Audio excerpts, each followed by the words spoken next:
it's just kind of and especially if as I've gotten older and I've met some uh, people who've been in the similar situations, or I've seen maybe some real life Lucille's, I can imagine that they probably were like, yeah, that guy, that either guy on the end. I'm not saying that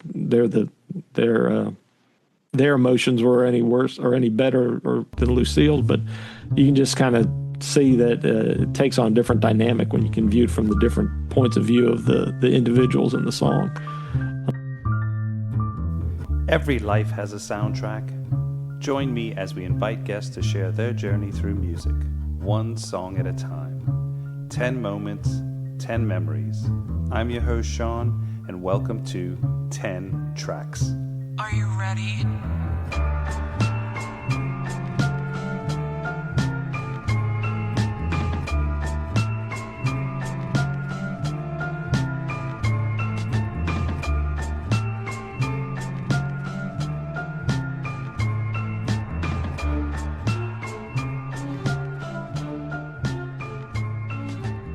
Welcome to 10 Tracks. My guest today is David Hubbell, a Mobile, Alabama resident for over 30-odd years, and he's a chemical engineer with 2 children. He is the co-host of the podcast Rainy Cajun. Although he was originally born in Texas, he has a deep affection for the German-Acadian coast, its history, and its people. He's also an avid fan of Cajun and Creole foods, and he cooks a variety of local vegetables that he grows. Disclaimer, he's also my cousin. Welcome, David. Hey, Sean, good to see you again. Yes. I'm happy to be on the show. Thank you. Welcome to 10 Tracks. You are in Mobile at the moment? I sure am. Okay. Now, for those listening, Mobile, Alabama, close to New Orleans, Louisiana, and then obviously Texas is on the other side of Louisiana. Right. But we're going to dive into the connection of how Texan, Alabama, but of course, still in the middle of that is Louisiana and New Orleans, where you've got this center. So tell me about, you were born in Houston, Texas? Right.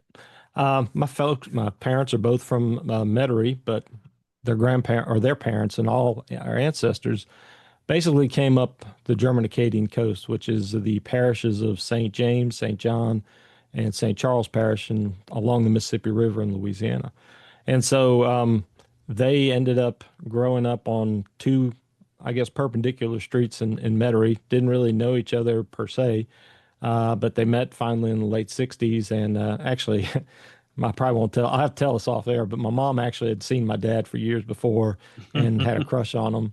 Anyway, clandestine, I guess they ended up meeting and getting married. And he was in graduate school. He was at UNO, got his degree in physics, and then he went to Rice University to pursue a PhD after he got his master's at UNO. So they married in 68, and I was born in 69 in Houston. So by birth, I'm a Texan, but but I think that the heart was in the house was always longing to be back in Metairie, or we were always calling it New Orleans, but it was really to be back in Louisiana. And we ended up migrating up to Dallas, where my brother Thomas was born. My younger sister's also in Houston. And then eventually ended up back in Houston. And then 1986, we ended up moving to Mobile. And so Mobile's been home ever since. Yeah. Yeah. And Mobile, as you mentioned, we're both on the Gulf Coast with New Orleans, and we're only, depending on how fast you drive, an hour and a half to 2 hours away from the Metairie area to West Mobile, where I live. And West Mobile is not an official title; it's more of just a colloquial term. But I'm out by the airport in Mobile, so we can get there. And plus, we got an Amtrak going back and forth now between the two, so I can do a scenic route in 4 hours if I want to take a train. But your 2 girls were born in Mobile. They're That's Alabama. Right. Yeah, they're both Alabama natives, and I guess also to add to the dimensional aspect of it is that I met my wife Astrid at work, and she's actually originally from Germany, so she was born in Germany and migrated to Mobile in '76. So she's been here longer than I have, and actually her birthday today, and she's celebrating in Germany with her aunt and brother.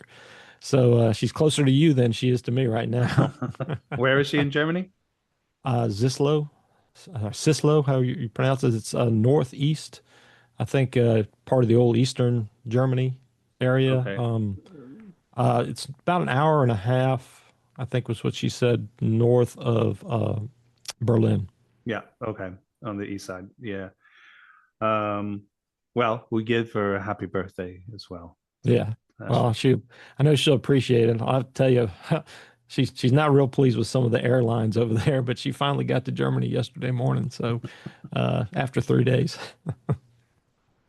one question I have, because you probably know more historically than I do, and I'm ashamed to say it, but you mentioned the German-Acadian area or the coast. Now, there's also a French Acadian as well, which I guess were migrants that came from Canada down to Louisiana.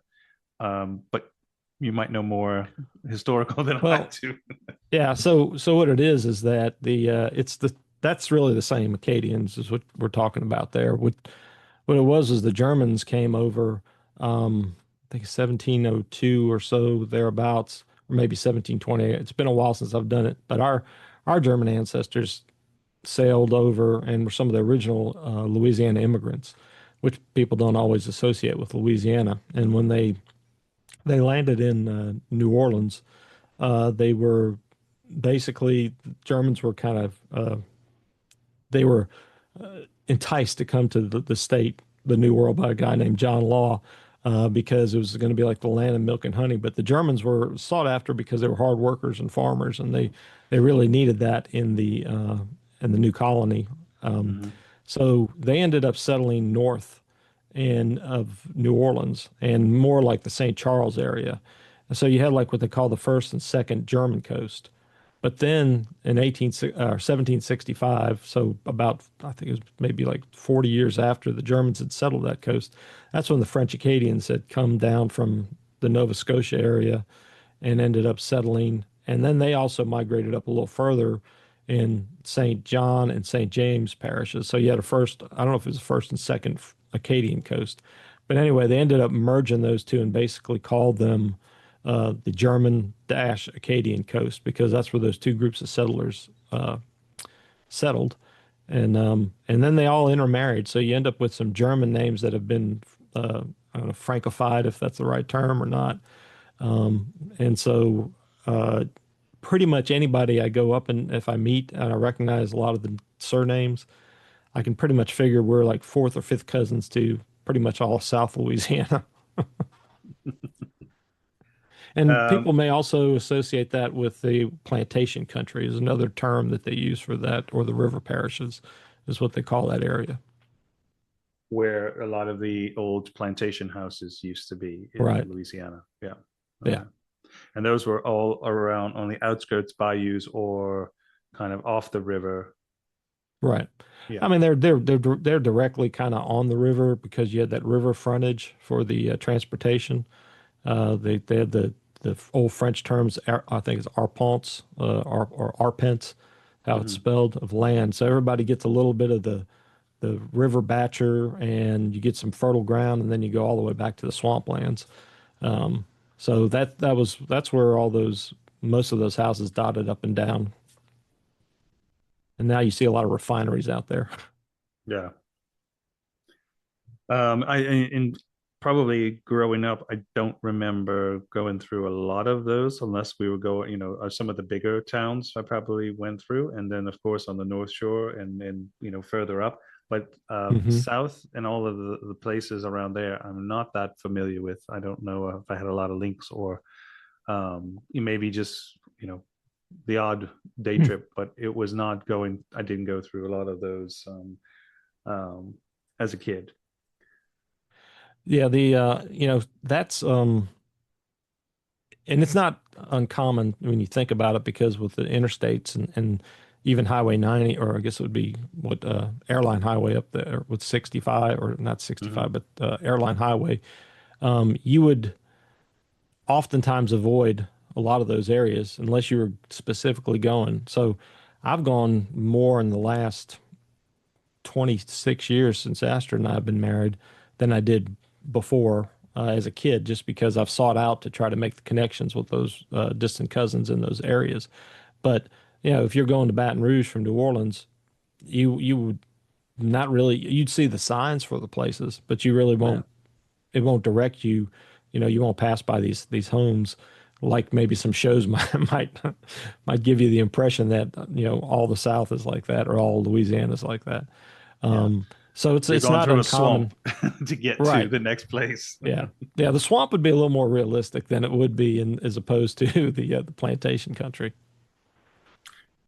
Well, let's dive into your tracks. This is an interesting list. I think there's a lot of stories behind these, um, and I'm very curious to hear some of the backstories a little bit. Why don't we get started with track one? This is the Who with Squeeze Hmm. Box. Yeah. So my tracks, as I was telling you, were the music is these are points in time from my childhood, probably growing up around them. Like I said, I'm born in '69, so this would have been time frame around the mid '70s to '78, '79. And having grown up away from New Orleans or Metairie, this would be when we go back and visit the Robert household, my mother's side, and we stayed at the house. And so a lot of our aunts and uncles were. I'm the oldest grandson or grandchild, and my mom's the second oldest child. So a lot of the Of aunts and 12. uncles were of 12. Yes, Yeah. that's a good point. Of 12. So there's especially the last six or so, there's some overlap where they were in schools and they were getting into their musical interest. And back in the day, we didn't have AirPods or earpods, whatever. You had headphones, but even then, there was one big cabinet stereo, and then there was a little smaller one that was the kids kind of got to play with. And I don't really remember many of them having their own stereo sets upstairs. So what consequently would happen is when they played something on an album, everybody heard it in the house. And then also our grandmother had in the kitchen in the house. I'll have to describe it a little bit more, but always had a radio going, and so there were certain songs that would come on from that. So this these songs were ones that just stick out in my mind on our visits in the summer or Christmas time.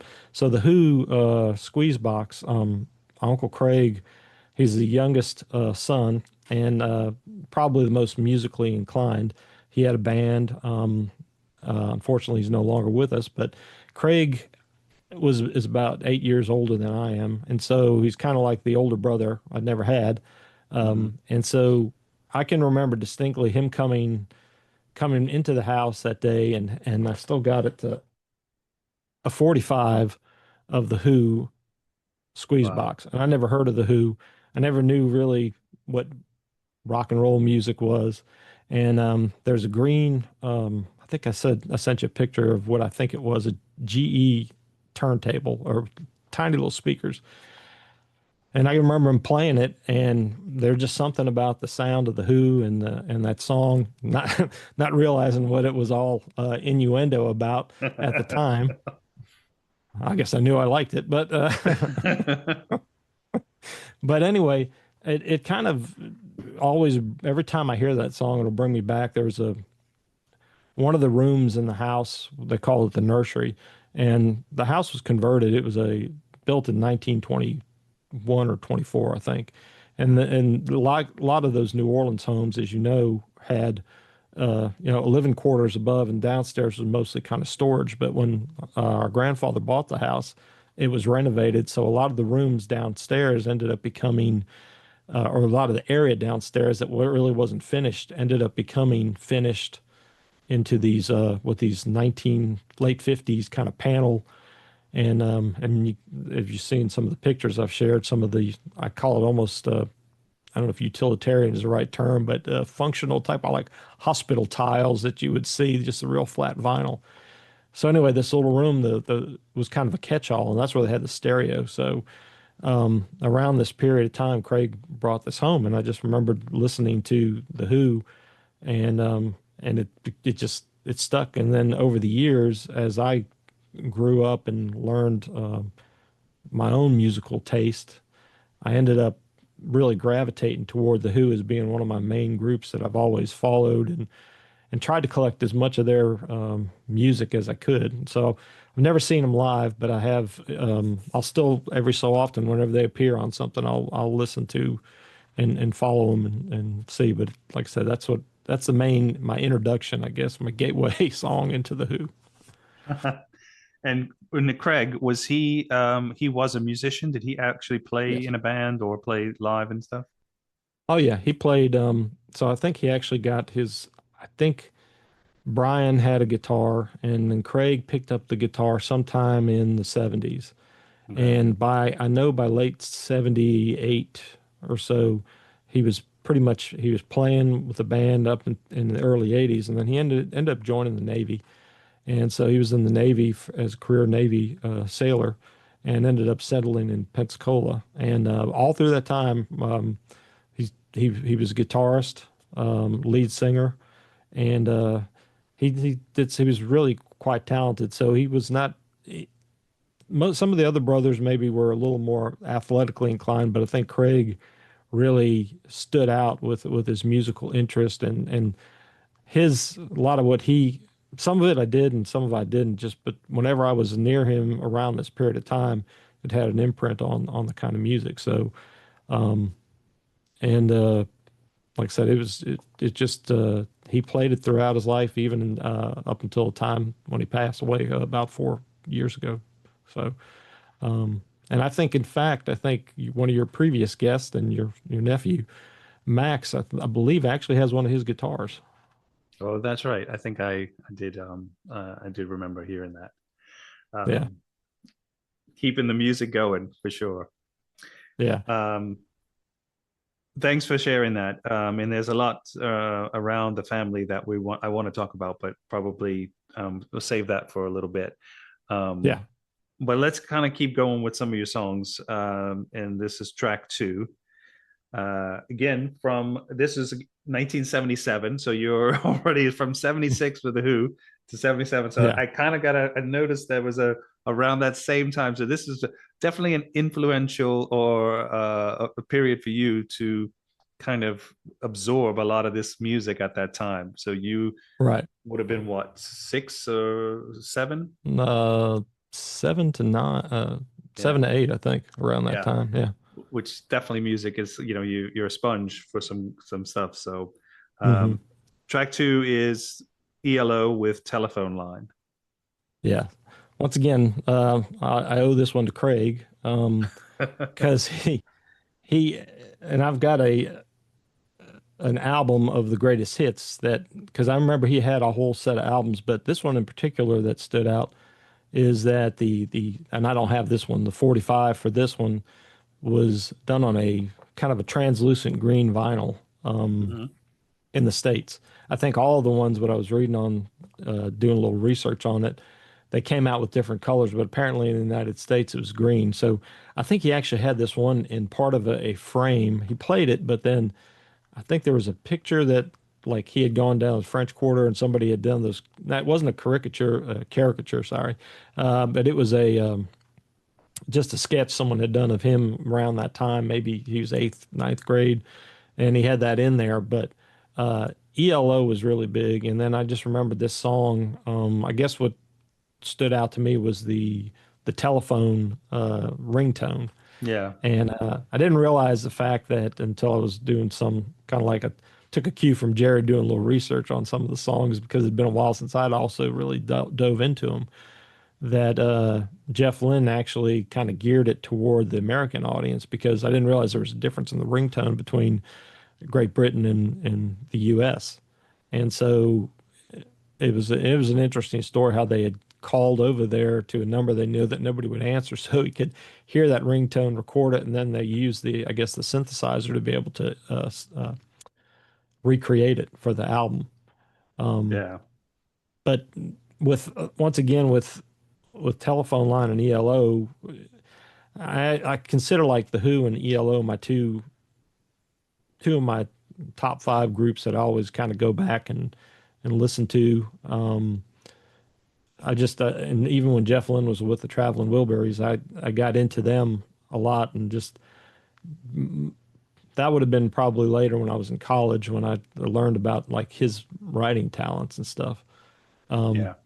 but yeah, those were some of the things. Like I said, those I think what always impressed me about ELO was because it was an orchestra, and especially when they did roll over Beethoven, and it sounded real classical. And then all of a sudden, uh, I guess Beethoven's Fifth, it starts, and then it goes into the Chuck Berry song, Hmm. and so that was also being played a lot on some of the radio stations at the time. So, like I said, that just kind of helped, and I think it's actually on that greatest hits album I've got too. I think that a lot of the music that you probably would have heard, whether you were, because you would have still been in Houston then, right? Yeah. I think that whole kind of southern area would have had some similar music on the radio station. So, hearing ELO on more of the rock stations, the Who for sure, Yeah. you would have definitely. I would have, because I remember some of these songs growing up and from the radio. And then I did have a cousin on my mother's side who was big into music and a big Beatles fan, Elton John. So hmm I got kind of introduced to a lot of the more classic rock and Yeah. probably 70s rock from him, with a lot of those bands too. So it resonates around that same time. But I was a few years younger than you. Right. And to your point now, that was one of the things I was thinking about too. Um, the as I was thinking back, my mom's side, y'all side, our common side of the family, there's a lot of music in there. And even going back to, I think some of our, I was told a story about our great grandparents were named after Rossini. There's a Rosine Wagasback and her twin brother Rosny Wagasback, and that was our great grandmother. And they were named because after their father was a fan of Rossini, if I'm saying it right. So it's kind of interesting that that branch had kind of there's that been a thread, but then New Orleans has always been a very musical city, Yeah, and for I sure. think the other thing is that the abundance of different radio stations that they had, especially the time frame we're talking about. Like I remember the WRNO bumper stickers and the WTIX and Yeah. some of the other things that would always play. And so that would be the other aspect that during that time, in addition to albums, is just whatever somebody had on the radio or in the car at the time. Yep. It is a lot of history around that, and I think that was the thing because this is. I remember when there was a thing like an 8-track cassette to Yeah. play in the car, but before you really had cassette, the standard cassettes that would play, you could play in a car. You had the radio, and it was so you were completely influenced by what was played over the radio stations, and not to slag off record companies, but they pretty much had the power over dominated your purchases or what you like. Oh yeah. Otherwise you had to go and look to, which is now is way more accessible with streaming services and social hmm media, but you wouldn't be able to really get alternative or even alternative rock when it comes to Yeah. smaller groups that aren't kind of mainstream or just that or picked up on a big label. I think you hmm wouldn't find that much. Maybe college radio could play that Yeah. more, or even if it was like not ELO, but somebody like Tangerine Dream, who was a little bit more avant-garde and kind of hmm abstract. You wouldn't hear that on the regular radio stations or commercial radio. You would have to go to, Right. but they obviously got, they were people found them, and they had Right. obviously a big following. But um, yeah, that's interesting. But yeah, I mean, to your point, that was one of the things, and I haven't done a whole deep dive in a while on it, but the New Orleans, I mean, like I said, having grown up away from New Orleans, that was always one of the things that when I'd come across newspapers and I'd see the different listings of the radio stations, I always thought it'd be interesting to be able to tune in because some of them were still, and you still have a few of them today, because the other aspect of South Louisiana, you have those are the dedicated to Cajun Creole music, Mm-hmm. or Cajun and Zydeco, I should say. Then you've got swamp pop, country, jazz, Dixieland jazz, Southern rock, and there are still a lot of those. original radio types that didn't have to conform to the big machine, so to speak, and they did kind of their own thing. And I think that those were really probably influential. And of course, I think those are they're probably all basically gone, other than maybe one or two in the different cities that you would look for. It's interesting because when I moved to England and would be, obviously listening to a lot of music, talking to people about music, a lot of times people would ask me about Cajun music and Zydeco music, which actually they had a big following in the UK for that. So it's might not have been something that really uh, transported around the US, but they definitely Hmm. found pockets outside of the US where musical fans or people who are interested in, beyond jazz. And New Orleans is obviously Right. in the South is famous for blues and jazz. But I think you will find pockets of other parts of the world that are interested in the culture from places like the Zydeco music and Cajun music, and then hopefully can live on a little bit through those channels as well. Yeah. Yeah. We get to track three. Now, this is an interesting one. I mean, we talk about Mama's Squeeze Box, and now we talk about Lucille, which Yeah. this is Kenny Rogers' Lucille. Sounds like she's a little bit damaged, or this whole relationship, Yeah. this whole situation, where Yeah. Kenny Rogers wanted to go in a bar and just have a drink, and then met this beautiful young woman um, with four kids, apparently. But then the best part of that song to me is when her husband or ex-husband, I don't know where he is in this situation, but he Yeah. talks about the fact that she's leaving him with the four kids, but also the crop in the field, which again, as Yeah. a kid hearing that song, like, what the hell is a crop in the field? I didn't really put it together and understand it, but now I'm like, so this is like he needs help. There's workers that are missing from fixing the crop. Yeah, and I think that's probably one of the. I mean, that was kind of the song. Obviously, was a big phenomenon at the time, and not that there was a whole lot of big country music fans. Although I guess at the time Kenny Rogers had just kind of come off of the. I guess First Edition was the group he had with with another interesting song of Ruby, and Mm-hmm. Yeah, I remember that. and they must. I think Ruby and Lucille may be sisters, but they. But anyway, but yeah, so I remember once again in that same nursery area that I was telling you about that somebody had that. I don't remember if it was Uncle Bruce or Jean or somebody had bought it, and it was on a 45 also. I thought I had a copy. I may or may not, but it was this, and it's almost the same exact thing that resonated with you as like, that the words and a crop in the field and once again, I really didn't know what that meant per se either. But then when you really think about it, if you were a farmer and you had to get all that stuff harvested, and then all of a sudden your wife, who you're dependent on to help you harvest it, I mean, not just the marriage falling apart, but then also the crops going to waste out there. Um, but I mean, Man down. yeah, but I mean, I can't remember who the writer was for that song, but it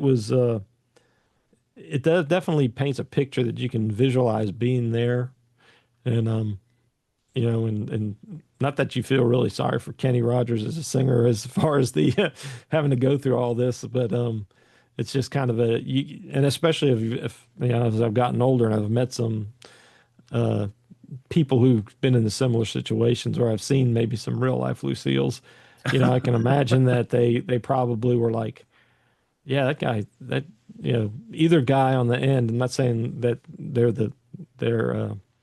their emotions were any worse or any better or than Lucille's, but you can just kind of see that it takes on a different dynamic when you can view it from the different points of view of the individuals in the song. Um, I mean, but yeah, that was one.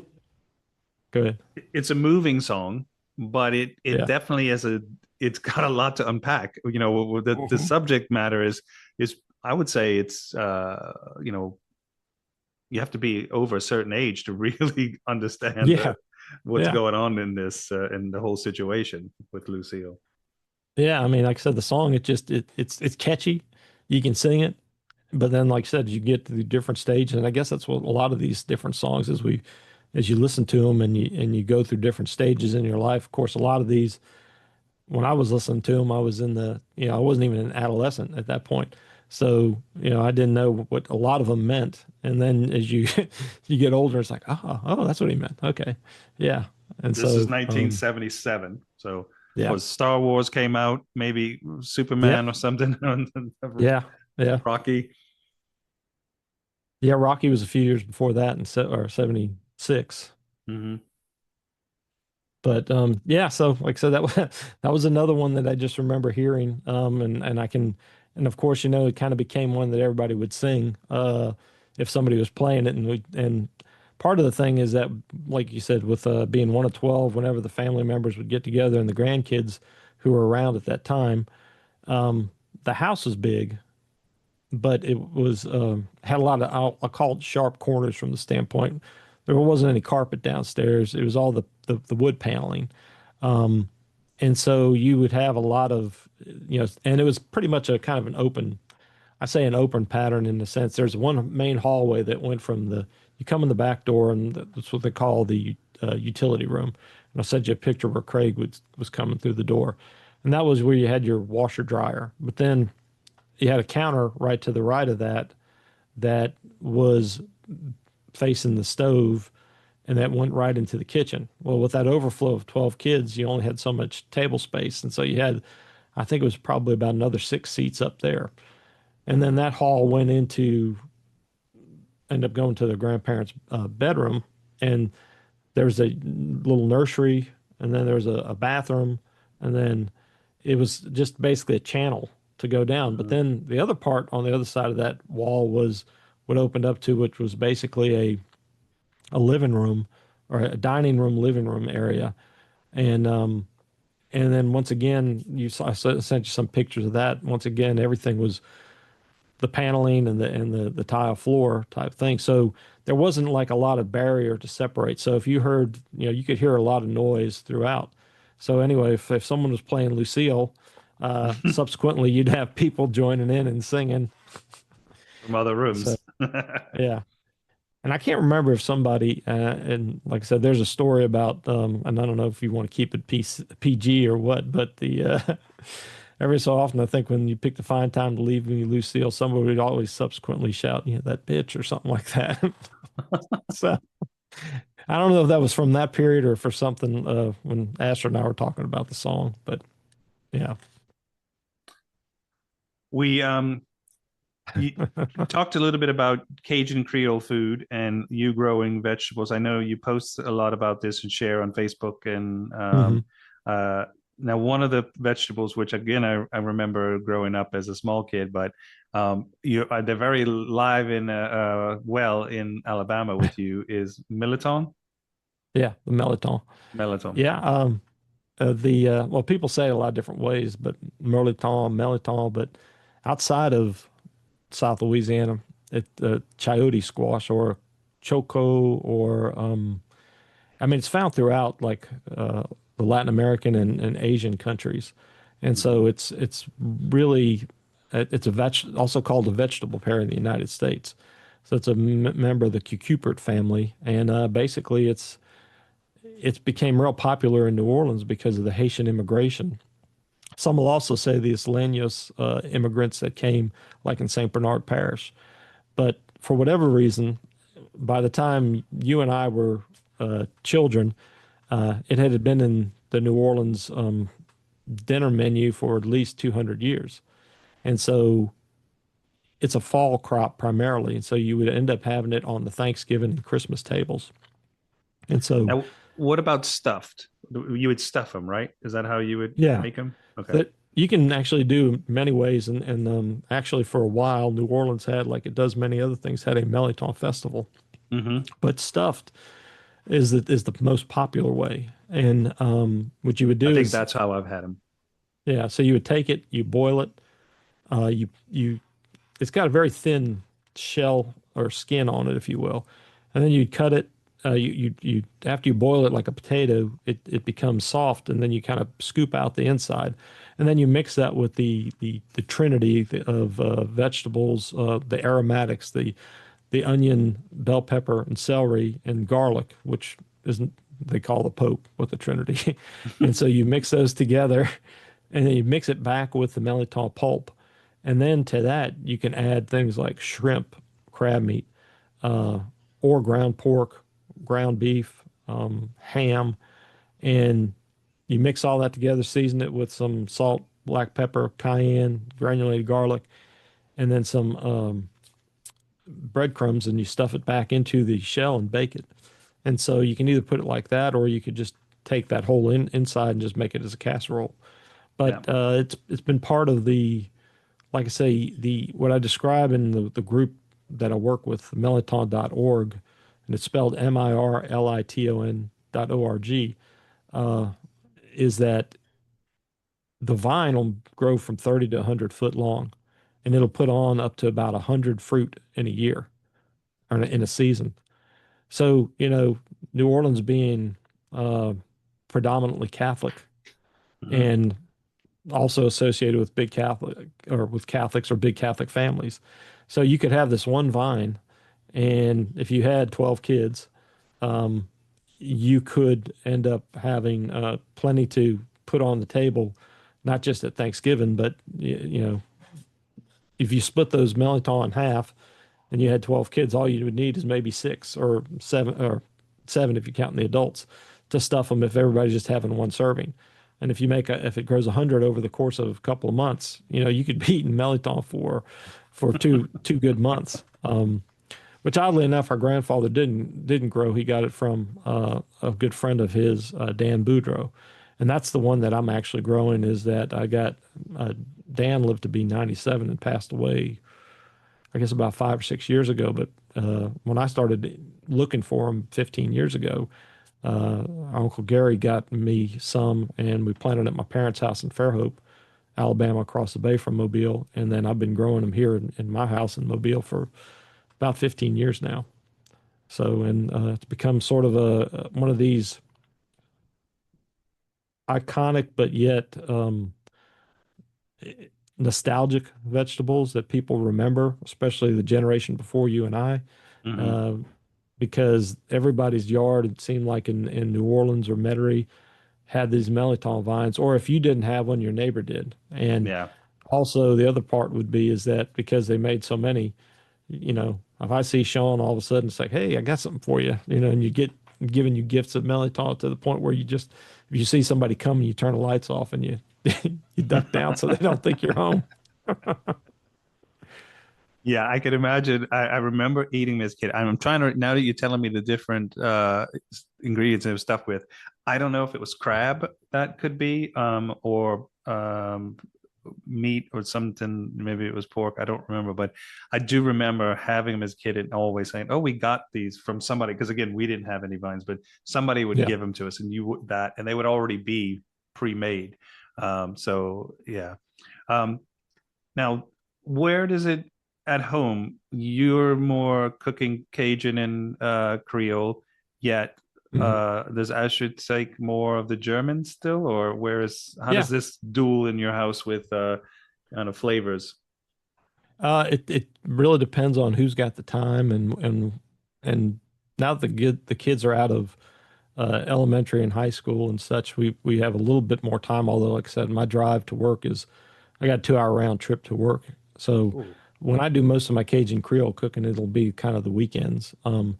But there's some things that she does where she'll keep up with the German traditions, especially more so as the kids have their taste buds have evolved to the point where they're willing to eat more of the things. And plus, as Astrid has gone back, this is her second trip back since she was a kid. On her first trip, she was able to kind of reconnect and find some brands that you can actually get a lot of, I say pre-made.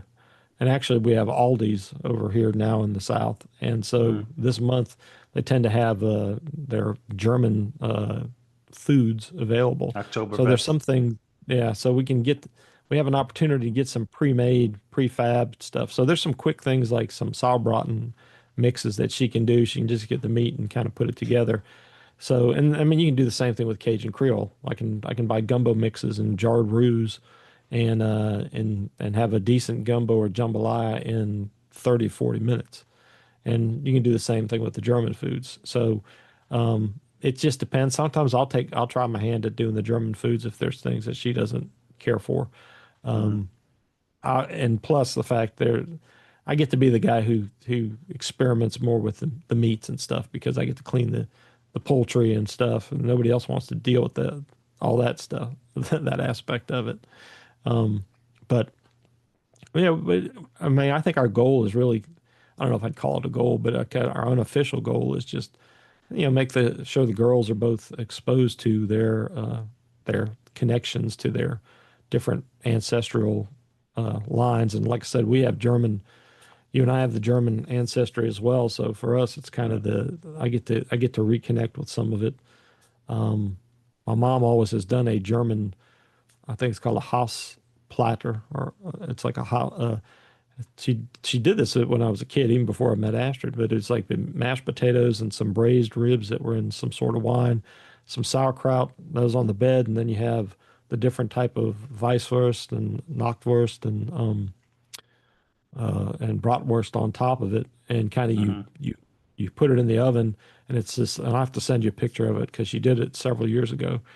And as I, of course, I got older and I could drink the German beers, it all kind of complemented it. So as a kid, I didn't care for the sauerkraut, but now that I'm older, it's like that's also a memory more so from when we were living away, and she did that versus Louisiana. Yeah. We get to track 4. Yeah. This is from the soundtrack, Andrew Lloyd Webber and Tim Rice, Jesus Christ Superstar, King Herod's Song. Yeah. So this was probably one of this was at the tail end of the whole rock opera, or maybe not the tail end, but part of the whole rock opera aspect of, you had the Who with Tommy, and later they had Quadrophenia, and then I think the Kinks had some rock operas as well. But uh, Jesus Christ Superstar was something that it was one of these songs, and I think actually my dad, even though he wasn't very religious from that standpoint, he knew the songs because it was played, and I guess it was catchy enough. It was kind of almost like I would almost equate it to Hamilton today, which I know from listening to the other show, you're not real familiar with Hamilton, No. and I'm only But I'm you only could. I took Mighty Python for this. This kind of gave me a little bit of that sort of kind of tongue in cheek. I thought Yeah, well, for this song, right? Yeah, this one in particular, like, yeah, you can kind of definitely see. Actually, I was reading that this was a reworked song that he had already written. They had something earlier in '68 and you can find it on YouTube. This woman singing, and it's not the exact same lyrics, but mm, it's very similar. But they kind of retooled it for the story. But the I think my mom told me Uncle Bruce had this album, which was a two album, which I've got the CDs over here. yeah, it was But I a mean, it's double got album, right? it's a Four. double album, right? Yeah, Yeah. So that you you would have to play it, and and you play it in order and tells the story of basically the Passion of Christ in rock opera form. yeah, Uh, and so being a very Catholic family, it was kind of interesting to me that because if you viewed certain lyrics without the whole context of what the rock opera was about, some of it may come off as blasphemous in certain things, and especially sacrilegious. Yeah, in sacrilegious. In Herod's song, there's a part where if you're the Christ, walk across my swimming pool and I'll do all these miracles and stuff like that.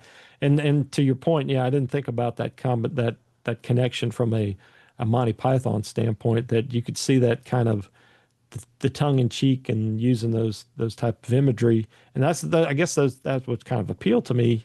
I think with a lot of these songs is there's a lot of good, clever lyrics that yeah, were put together from these different writers, and so those things I could visualize. But this came out in 1970, the concept album before the the movie that came out in I think early '70s, and so that's what I think Bruce or somebody would come home from school, is what my mom would say, and he'd put the album on, and so just and this was even younger, so I would base, let me say 3 or 4, and I think there's a part where one of the guy, I think it's Judas, is saying, singing Jesus, and I think apparently I would sing that a lot as a 3-year-old. Um, but like it's one of those that I'll listen to it during Lent, the whole album, just as kind of it ties me back. At the same time, it's kind of it's an interesting way to hear about this aspect from the Christianity and all that. So, Mm. like I said, I don't think there was actually anything from a Catholic standpoint that there was a concern or you know, negative standpoint. I think I read that even Pope Paul VI, who was Pope at the time, said they said he enjoyed it. Not that I imagine a Pope rocking out to a rock opera at any Yeah. point, but so I thought about it in terms with a lot of this music being played at the house, whether our grandparents would have been, turn that crap off type of thing. But I think that there's a certain amount of appreciation and tolerance for it that it was, as long as it wasn't really bad. And I think that, if it was something if somebody's singing about Jesus, maybe that's not a bad thing. So I think it was a good way back then, I guess, to maybe reconnect because I was all start at the end of the hippie movement, so to speak, and Yeah. and to tie it back in. So that's like I said, that it's just a catchy tune. I think is part of the reason it has always stuck with me. It's like not knowing the song from knowing a few of the other tracks off of the soundtrack. I didn't really familiar with this one, so when I listened to it for the first time recently, when you shared your list, I was like, wow, okay. And again, if you take it out of context and take it as an independent sort of song, it does seem quite blasphemous, or it can give that impression. But I think when you put it in context, it definitely doesn't. It kind of goes with what it's supposed to be. But it's an interesting, again, time to that, and I think that they were very bold in the type of words they were writing. Again, I'm not a Yeah. big Andrew Lloyd Webber fan, although we've had a couple of. I think one song was picked already on the, or somebody who was married to, who is who's been in a lot of his recordings and stuff. Oh, okay.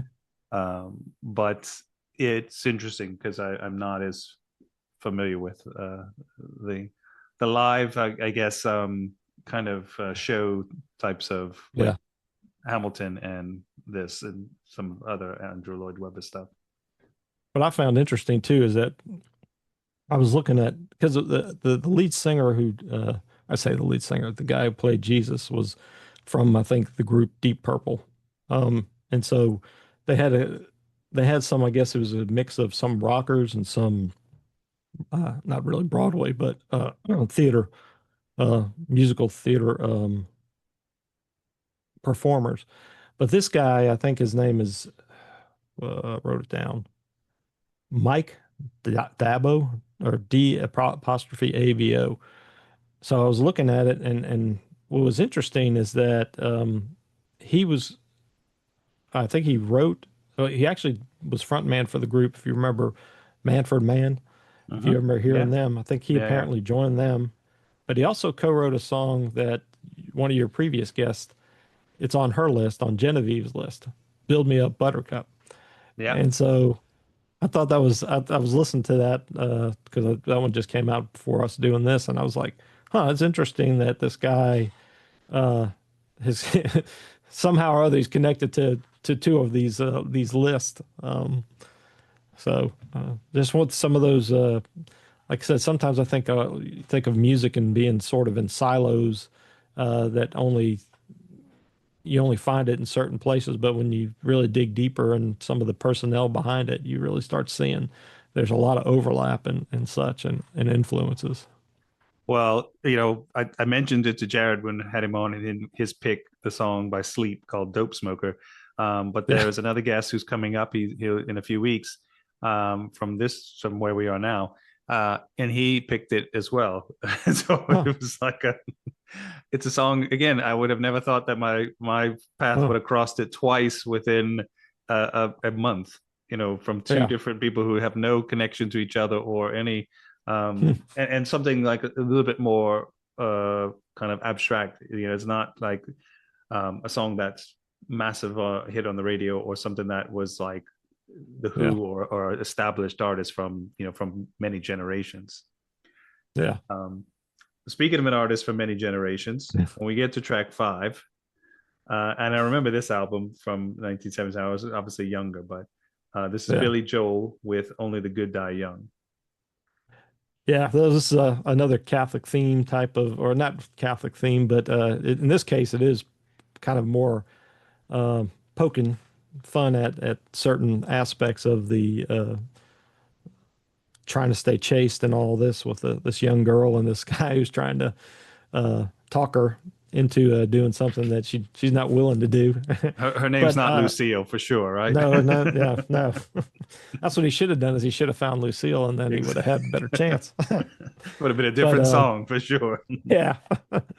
But this was one I just kind of remember. Billy Joel, I think, kind of crossed over uh, a couple of the aunts and uncles list, and I can remember, like I said, anywhere from it would have been Bruce in the order of birth. You had Bruce, Kevin, Keith, Jean, and so right around that same time frame would have been they all would have graduated from high school and started college in a lot of cases or started working. And so the Strangers, the album that this came off of, it was phenomenal. I think he had just come off the real big hit with Piano Man and such.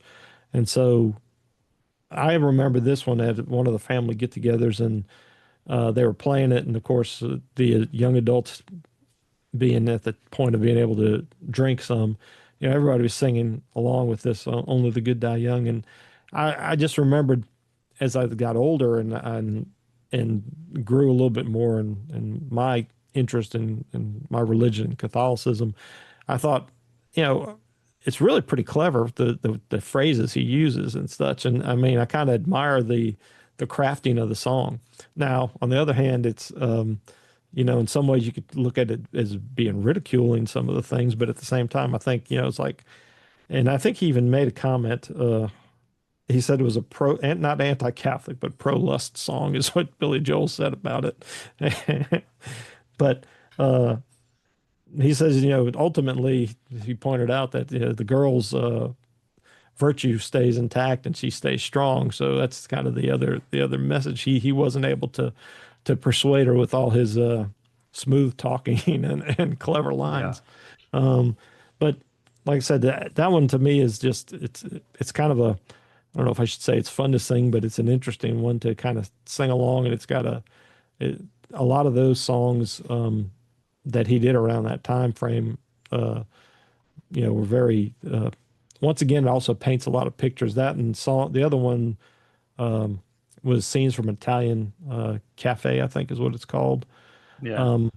That was also played a lot in the same kind of gatherings with the family. And we even actually, talking about 8 tracks, my parents bought a stereo and we had 3 8-track tapes. 2 of them were Pete Fountain that my dad had, and this one was the only other one that we had.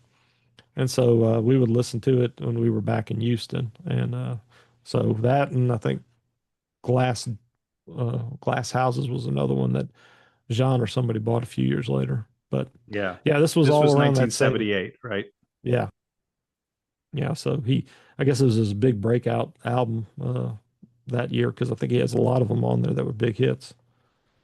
So is it tough for you to move from kind of starting out in Houston and growing up there because you were in what, 15 when you moved? I was going in my senior year of high school Okay, so you when already we had an moved. established group of friends from Houston. Yeah, Obviously you by leaving high school, maybe you would have gone to college somewhere else anyway. right. But how was that then, kind of with that transition from?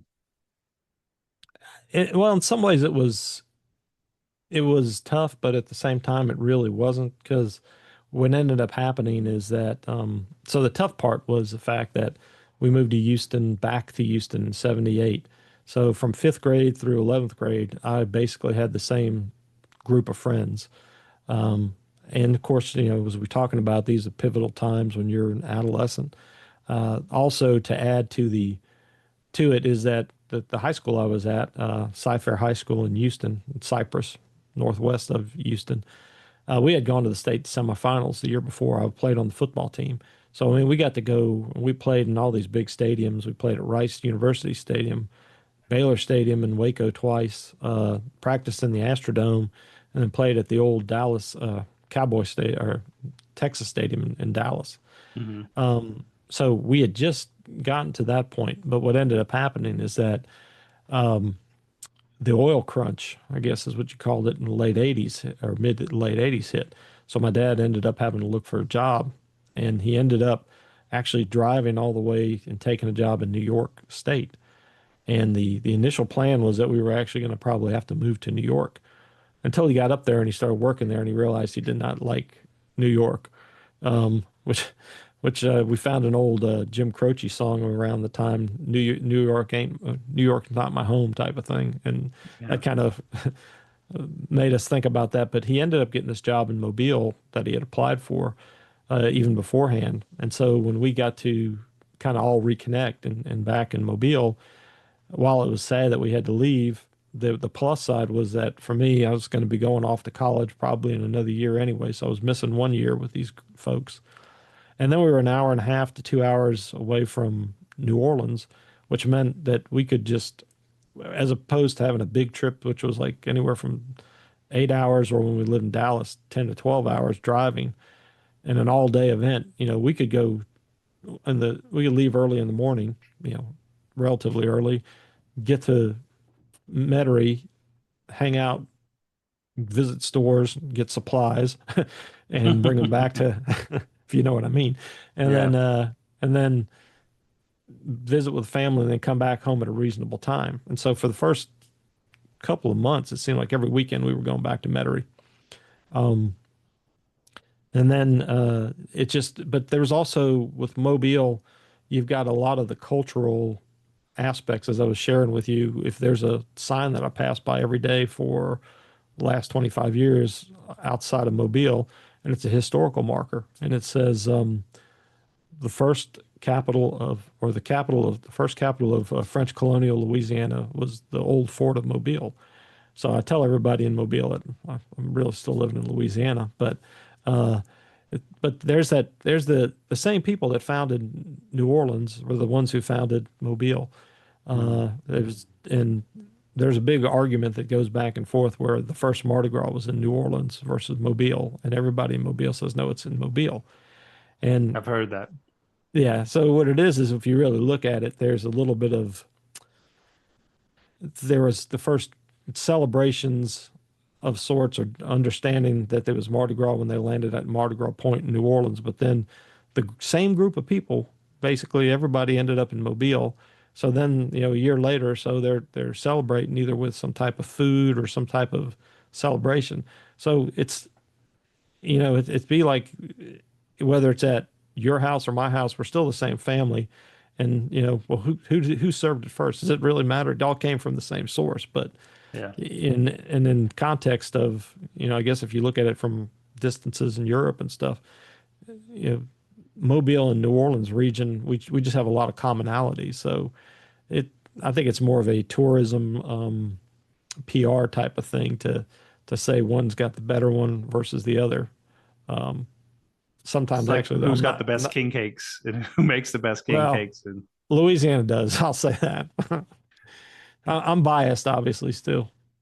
but I think there's other places in Louisiana that do. I know on the North Shore they have Mardi Gras, so I think they go a bit further. I don't know if I remember. Lafayette might do a version Oh of it yeah, as well. So yeah, they if you have think the about context of distance, it's what 3 hours from Lafayette to New Orleans, or just under Baton Rouge is an hour and a half or so. And yeah, then if you think the distance from Mobile, it's the fact that it's in another state, I think, is what rubs people maybe in New Orleans. right, It's not so much the like if they're doing it as well or celebrating it, yeah, and because it's not a New Orleans only thing. It's right. but maybe. Yeah, I think you're right. I think that's part of it is that, and of course, in the last 20 something years, if you're an SEC college football fan, when Nick Saban left LSU to go to Miami first in pros, and then ended up at Alabama, University of Alabama, and they dominated. Then all of a sudden, everybody's just, you know, they hate the Alabama football team because of their skill.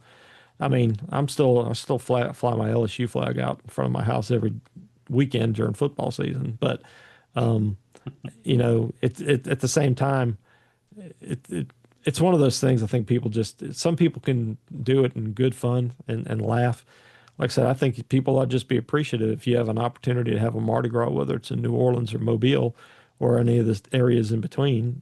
Take advantage of it if you enjoy doing that sort of thing. I'm more about the foods and music of Mardi Gras than I'm actually am about wanting to stand out in the streets and get pelted with stuff or deal with a lot of the humanity at times. Yeah, for sure. We come to track 6.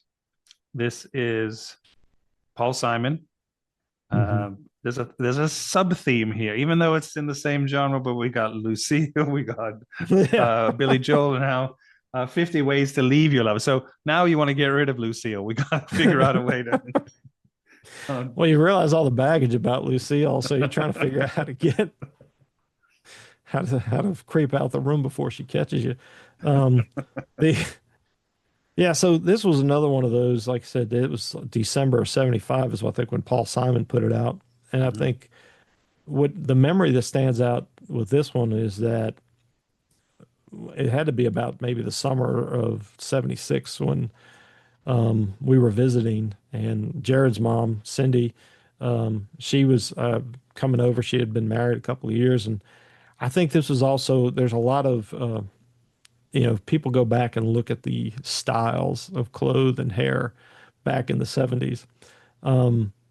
About mid, it was funny is actually to look at some of the books, the high school books where Keith and Kevin were in at Rummel, and you'll see pictures of these guys that were freshmen, and they're all clean cut, looks like the 1960s horn rim glasses.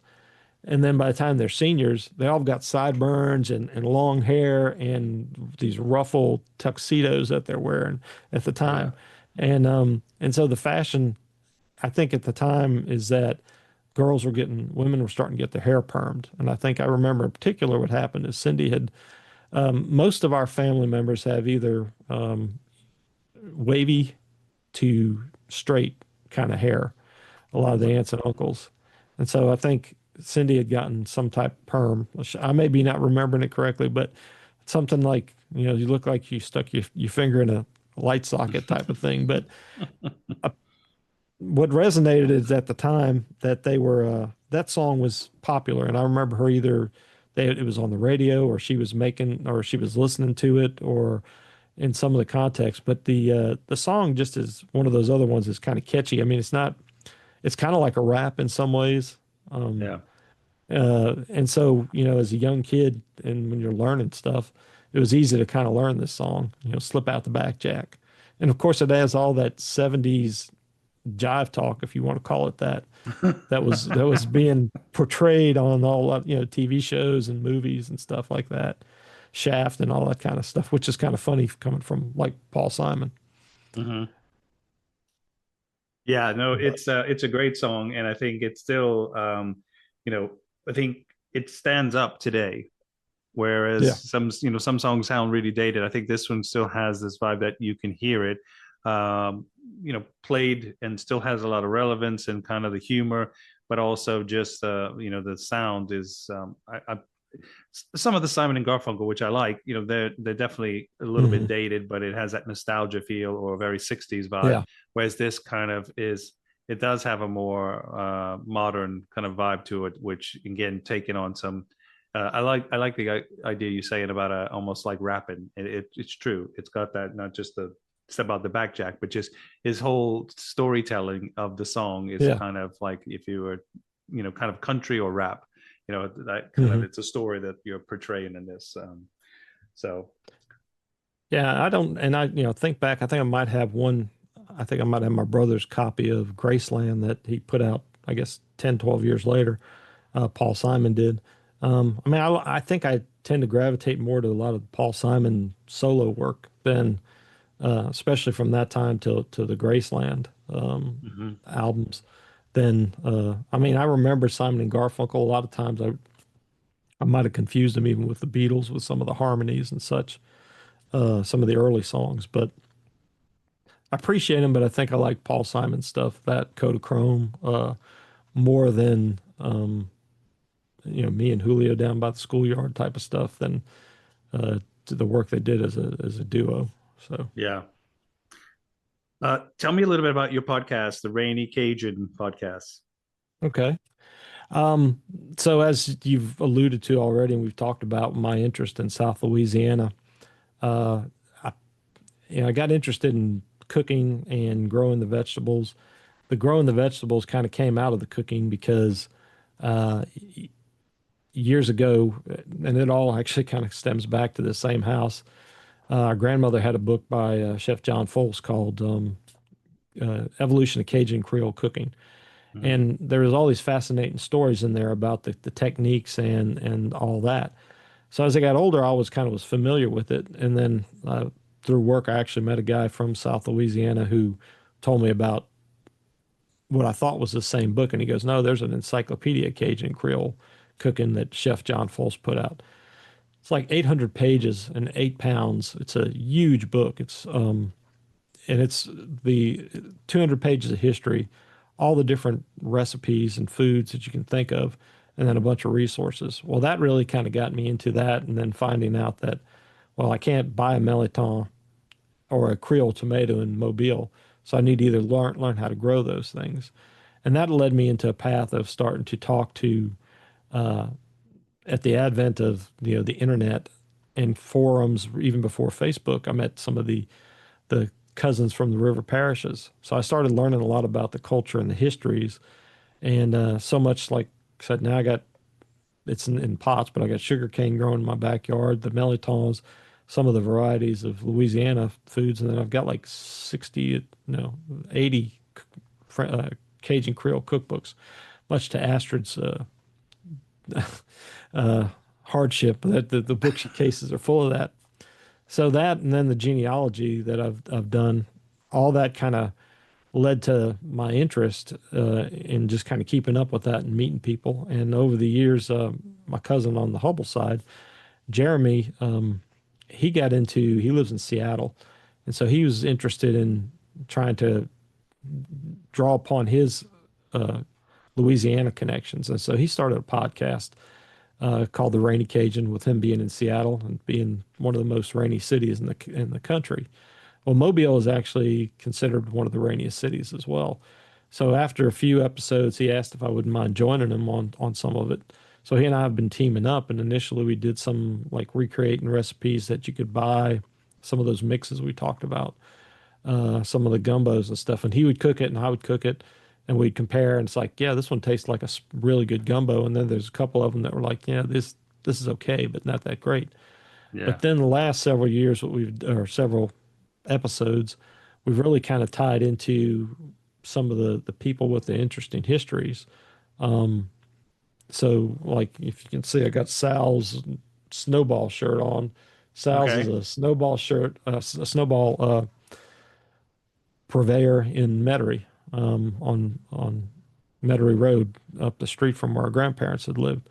Um, we got up with actually the guy who owns it. His cousin lives here in Mobile, so we got up and we interviewed him, and he gave us a great history about not just Sal's, but the whole snowball history of New Orleans, and Hmm. um, and so there's like Hanson's and some of these other uh, neighborhoods tend to have these different um, snowball stands. And then we talked to some folks with Cajun architecture, or uh, the other thing that's kind of interesting is it's also called Hanson's, but if you're familiar with like the leper colony up in Carville, up the river. I mean, the only leper colony in Louisiana, I mean, in the United States, was in Louisiana in Carville.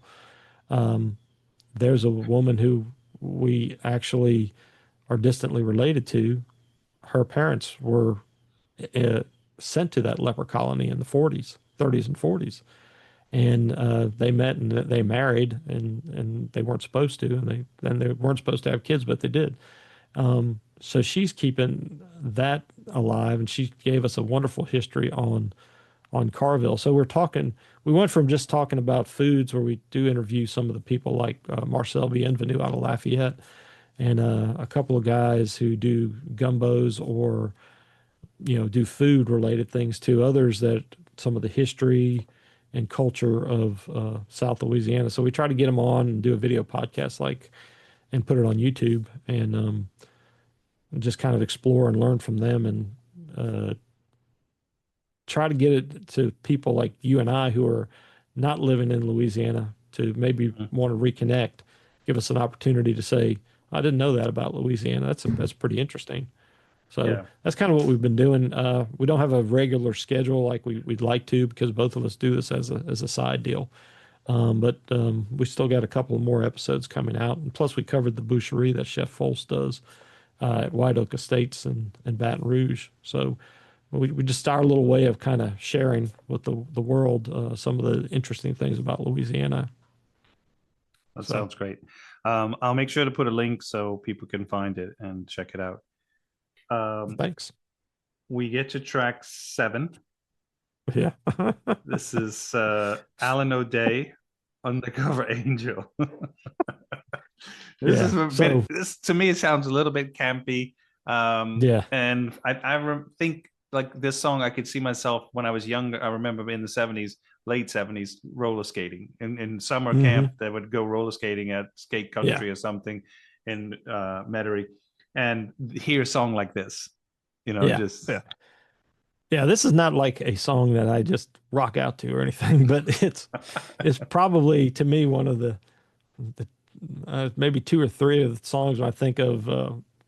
Well, maybe four of some of the worst songs from the '70s. But what I remember is just like what you're saying is that not so much from the skating, but as I was describing the kitchen at a grandmother's house, she always had this clock radio up on the refrigerator, and I mm, think it was I don't know if it was WBYU or some of these stations, but in the mid '70s, this would have been some sort of pop 40 song. So I think for some of those stations actually would also kind of bridge over. You'd play songs back from the big band era or swing, and then also you'd play something that was modern, and then they'd switch back. So it was pretty eclectic. But I seem to remember because this and the big show on TV at the time was Charlie's Angels, and so the undercover angel just I mean it was unfortunately it's like what do they call that time earworm or something gets in your ear and the song just keeps yeah. gnawing at your brain and I had actually kind of forgotten about it till about a year or two ago. One of my coworkers and I were talking about it and the line I said what and Yeah, it's just exactly. it's but I mean the guy has a fantasy of I don't know if it's a guardian angel or something coming and they get romantically involved and while he's pining away for not having any love and then she tells him one day he's going to meet the right one and he will see her in his eyes. He will see her in the woman's eyes, the right woman's eyes. And it's like I think that and then Afternoon Delight and Hmm. You're Having My Baby and there's another one that are probably to me like some of the for whatever reason they hit big with the public, but they're really kind of awful in my respect and to me. It's got a naff in a way, not just has that Yeah. sort of. But yeah, it's just, and it's funny because I hadn't heard that song in I don't know how long. So when I played it, I was like, oh, I remember this song. But again, I wouldn't have thought about it, or sometimes I dig on some playlists on Spotify, and looking for Yeah. some more classic songs from the '70s or this or that, or even rarer ones, but never came across this one, but I knew it as soon as I heard it, it brought me back. And that's why I said, I think the only thing that resonated or made me think of it could have been like skate country or something like roller skating Yeah. on we would do in the summer camp. But I'm sure I heard it on the radios or something else. But it's an interesting one. Yeah. Like I said, that's what a lot of these songs do is that if I hear them, even if it's been 40, 50 years since I've heard them, it takes me back to that point of we were either running in or outside the yard coming inside and just it came on the radio. And I think I'm transported back to the kitchen there for a little bit of time, just hearing that and the next song that you'll get into that's on the list there too. Once again, these aren't it, they're just ones that I hear now, and it's like brings me back to being, like I said, 8 or 9 years old, for better or for worse with them. Track 8 is he just goes by Keith. There's no last name, just Keith with a K. Yeah. 98.6. And again, the same similar vibe. I just brought me back, and I remember. All I can think of, because this song actually came out in '66, Yeah, and this is like 10 years, I'm saying 10 years later that I remember hearing it. So either it was big in New Orleans, or maybe it was big on this one station. There might have been one person who just really dug it. But I guess the other thing is I can even remember at a point when I got to be maybe a few years later, and I remember hearing it again, and I was like, "Oh, wait, that's a body temperature, 98.6. Oh, that's kind of clever." So I think maybe that's the other reason that maybe as a kid, it kind of I kind of remembered it, but I like it better than Undercover Angel. but it maybe used in a commercial as well or something? Because I kind of feel like I thought the reference they're trying to tie in is not so much about the body temperature, but also it's like a radio station, 98.6. And Oh, that's it could have kind of been. and that's kind of the way Yeah, I heard his, like, thinking he was like I didn't tuning think about into that. that. But the Yeah, whole body temperature is a cool another again to yeah, yeah, that's a good point. I didn't think about that.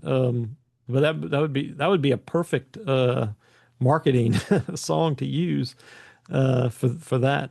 And I don't remember in Houston. I'm trying to remember if because it's been so long since tuning into not call letters, but tuning into a station that there's two or three I might listen to in Mobile now, but they're usually more on the talk end. Mhm. So yeah, I'd have to look and see if there was any in New Orleans or Houston or even Dallas when we were living there that might have had those. That would have been something that would have imprinted that even more, Yeah. because I never thought about that aspect of it. But I think you're right. We get to track 9. This is now this was a bigger band, but this is from 1975. So I'm trying to think of where they were in terms of their kind of stardom and big. They had 60s hits, but yet I Right. think was it 77 that they kind of came out with their big, where they were like, huge. Well, yeah, I think and talking about the Bee Gees and Nights on Broadway. Yeah. Um, so yeah, I think that you and I probably really, and I think for most of the rest of the world, the phenomena of Saturday Night Fever is what really brought the Bee Gees into a whole new light, I guess. Because I mean, they'd been around. That's what amazed me when I was older and I found out they'd been around since like the either late '50s or early '60s as Yeah. kids singing. And what I think right was a precursor is that a lot of the songs that I attribute this all to Aunt Jean, because I know she was into the Saturday Night Fever album time frame, but also she had this live album. It's called Here at Last, Bee Gees Live, and she was Mhm. playing that. And what they were playing were a lot of these songs, which all sounded to me almost like the same style as what Saturday Night Fever. But when I go back and listen to them, I realize that they were really kind of precursors in a lot of ways to that style that they ended up evolving into. But I think it was that album in that this song I came out in September '75 off of Yeah. one of their other albums, but it has a lot of the components. So I listened to it again a couple days ago, and I've forgotten about it. It's got this kind of funky beginning, and and then there's even a part where it kind of harmonizes and almost has like a Beatlesque type of harmony, and then it gets back to the funk. But I think because it all what I think becomes known or I associate with the whole Saturday Night Fever style of music. Um, and like I said, there's a lot of the songs that could have been off of any of those Bee Gees, but she was playing the album. It would have been on the big stereo in the living room, the console type of system. And I think it was so much so that I told you earlier I had, I had my first two of my first two albums, full albums was this. I was like seven or eight. I got the this live album. I got the ELO Greatest Hits, and I have a Andy Gibb album that came out at the Yeah. same time. I remember. I think he kind of came out not far after, Right. or was well, kind of blew up as well a little bit. But Yeah. Well. Yeah, because Barry was basically writing all the songs, and then the Bee Gees were backing him. So it was basically, to me, another Bee Gees album. Just he was taking the lead song yeah, or the lead vocals. I mean, I'm pretty sure that they're from Liverpool. I might be wrong, or I the think they, North. yeah, I think they ended up migrating to Australia. Is what happened as kids, or Right. and, But there were some big hits that I remember coming back to probably later on that I heard that I remember, like so early songs from them, like "How Can You Mend the Broken Heart," yeah, which was some of their early stuff that's not very similar to like "Staying Alive" and all that. Then you have this yeah, one, New York mining disaster, yeah, and then I started a joke, which I think there was a singer by the name of Lulu. You might not know. I don't know. yeah. I remember Lulu. Yeah, She did a cover of it as well, and I think she was dating Barry Gibb, so there was a connection. Like yeah, reason for like how it's like similar to Marian Faithfull with the Rolling Stones. There was yeah, yeah. always like this and this and that. So they had quite a lot of success, but I think what Hmm. blew them off the kind of the charts was around Saturday Night Fever and Staying Alive Yeah. and all of that, which was just, and again, that was probably pivotal to the whole disco pop era as well. Yeah. So I remember that was 77, so I would have been six, but still, it Yeah. was still very influential and kind of, just you see all of this. Well, yeah. In fact, I mean, there's some early memories of your sister Stacy is that there was something that she would do, and I don't know. There's some dance move John Travolta. I don't actually think I've ever watched all of Staying. I think I have because I watched Staying Alive, the sequel, only because of the fact Stallone had directed it. But there's some dance move that he does, and John Travolta doesn't think Stacy would do that, and she was maybe two or so. So the impact of the phenomena in the movie, I mean, it lasted.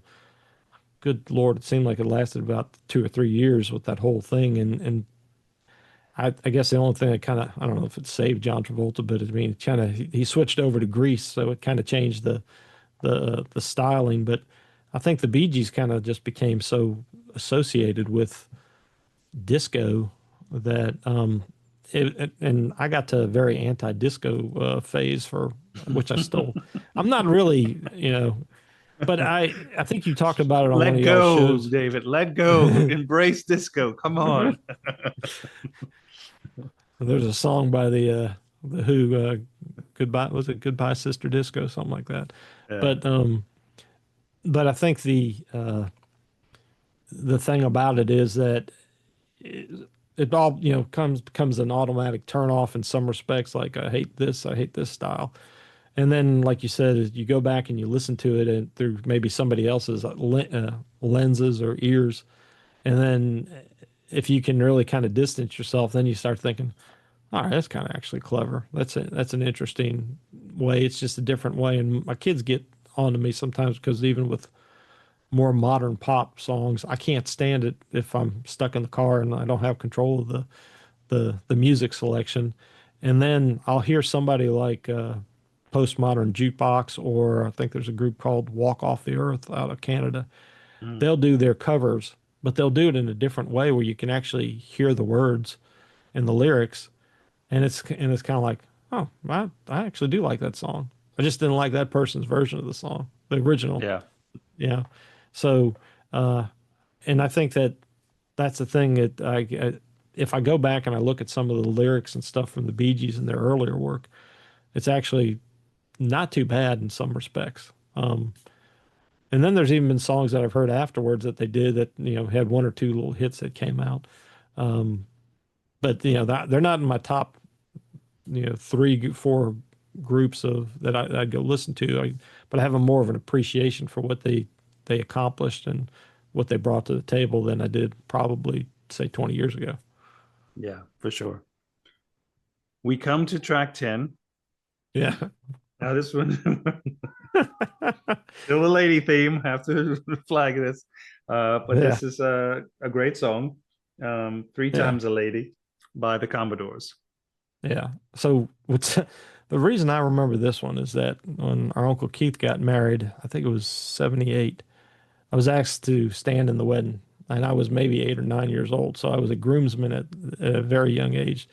I felt sorry for the young lady that at the teenager I had to walk down the aisle because she was at least maybe a foot and a half taller than me. But the reception was at you remember the balcony? Yeah, yeah, for sure. I think I've Okay, been to a so wedding at the balcony. yeah. So the balcony, for those who aren't familiar, is a reception hall. I think it's still around in out off of Airline Highway Mhm. in New Orleans, or outside New Orleans, and it is basically a big venue, which just they did catering. You had the wedding, you had a bandstand, and then you had an upstairs balcony where the bridal party would usually hang out and come down and greet. And so I think Keith got Keith had a reception there. There may have been some before him that we didn't get to attend because either we were too young or we weren't in town. Jean's first wedding was there, and I think actually Keith's daughter Laura had her reception there too in the 90s. But I remember this very wedding singer type band in the late 70s of white guys singing this song because they had, that I think most of the music must have been a lot more, I don't know, funky or rhythm and blues. And then they tuned it down to this. And I don't know why it stood out to me, but then I heard it on the radio from the Commodores, I guess when we were back in Dallas or Houston after that. And I was like, oh, that's a song from Keith's reception. And Who's this and band what's doing it now? yeah, yeah, exactly. These guys got too much talent compared to the ones in but what was kind of interesting is that of all the groups that we've mentioned or artists, this is actually the only group that I've seen in person was the Commodores. Although, be it was after Lionel Richie had left, Okay. they Mobile had some outdoor called Bayfest from like '95 to 2012. It was downtown, and they set up stages, kind of like an attempt at a jazz fest. It was 3 days, and they had different headliners. And so the first year I went, the year before Astor and I were dating, it was like Little Richard played, and uh, Bobby Blue Bland. Mhm. I think Village People were there, but I wanted to see Little Richard versus Village People. But I remember the Commodores. There was the three, and the Commodores are actually an Alabama group. They from Tuskegee, about 3 hours north of Mobile. So I didn't realize all that, but there's one original member, and instead of having I think six, they were down to maybe three at that point, and they performed. They did a really great show, and so much so that I actually bought a CD of the Commodores that I had never had before, and of course it had most of all the work from Lionel Richie. But yeah, I thought that was I also read that he was actually writing the song for hoping to sell it to Frank Sinatra versus them perform it themselves. Oh, really? Yeah, Lionel Richie was. yeah, because I don't think he took it. I don't think he took it to be a Commodores type song, but they were looking for something different. So I guess he said, "Well, I was going to try to sell this one to or pitch it to Frank Sinatra," which I heard Kenny Rogers sing a version of it and Conway Twitty, and they. I know I don't put Sinatra in that same realm as that, but uh, he might have been This able to song, pull it right? off. This the Yeah, same Three Times a Lady. Okay. yeah. I don't think Conway's version. I like a few songs from Conway, but I didn't really like the way he it started out, and then even Kenny, I think, kind of to me, maybe it seemed like it was just so alien. It didn't seem like it was a good match for him. Mhm. But anyway, Lionel Richie and the Commodores, to me, it's the classic version of it. Yeah, But yeah, it's these are a all good. no, no, it's an incredible song. I think some of the early Commodore stuff and obviously the stuff Lionel Richie wrote. I think they were back on Motown in the early days as well. Yeah, You could yeah, hear some of their stuff was pretty cool. yeah. And and to that point, I think, I think about Motown. I'm thinking of the Temptations and the Four Seasons and Diana Ross and the Supremes. Supremes. That era of music, which, like I said, those songs, those also kind of they overlap with a lot of early New Orleans rhythm and blues, which I get, which was another part of the soundtrack at the house on Metairie Road. I mean, like I Hmm. said, there's a lot of, we've talked about, you've got the rhythm and blues, we had the rock stages, we got the British rock, we had the I guess the East Coast music of Billy Joel, had some country whining songs. I mean, it was all, from it was probably pretty typical, but at the same time, with 12 kids, or say eight of them living there at the time, maybe, and the influx of music in New Orleans and the different stations, it would seem kind of odd, like that, like you were talking about Cajun music over and being popular in England, but to think of groups like the Who or ELO in a southern city, even though they're kind of a big phenomena at that time. But just to think, like I said, it's just that there's a lot of musical influence that you could hear, and we're not even touching on things that were, probably be preferred to be remembered. Gigi probably prefer different songs and artists versus some of the ones I came up with. Um, and Craig might have as well. But like I said, it's just to kind of give a glimpse of those type of things that that I kind of remembered back at that time. And David, thanks for sharing these songs in your background stories on these. But you made a comment about being into genealogy. I think this is something that um, you obviously are a bit of a sleuth when it comes to that as well. And I think this episode is actually a little bit special in a lot of ways, not just because of Hmm. you sharing this background, but it's also it's insights for me personally. Hmm. And do you want to share kind of like how you and I got more connected in an official way, besides just being cousins, or first cousins for that matter?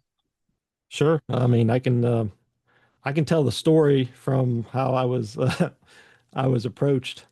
Uh, But give I'm the there at background work. about how you're very good at finding people, doing research. You keep mentioning research about all the stuff, but maybe the CIA needs to look into hiring you for some research in people, because obviously beyond recipes and this and that history, you obviously are pretty good at researching people. Well, I appreciate that. I've had an interest in genealogy probably almost around the same time that all this music came up. Uh, what was interesting is that I'd always hear my grandparents talk about growing up in the country, which was the German coast. Um, but then I'd always ask the question. It was more out of the standpoint of, are we related to anybody famous? Are we royalty or anything like that? Because I don't know if every kid does that or not, but for whatever reason in the 70s, and maybe because after Queen Elizabeth had her 25th Jubilee, whatever that was, but there's a lot of those kind of things. I guess maybe it's all part of the discovery of who you are and who your family is. Mhm. But I got interested into it, and a lot of support was over the years because grandparents, it's like, oh, you need to talk to so and so, or there was actually things in the Times-Picayune newspaper in New Orleans you could write to.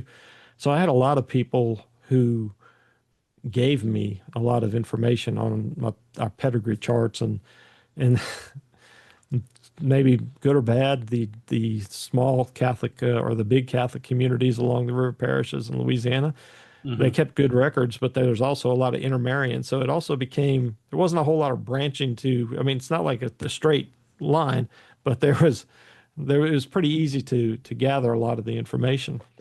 Um, and so I got interested in genealogy and collecting things. And then uh, what you could find out is that when you start building databases and you start seeing names pop up, it's like, oh, shoot, mom and dad are related to each other. Oh, crap.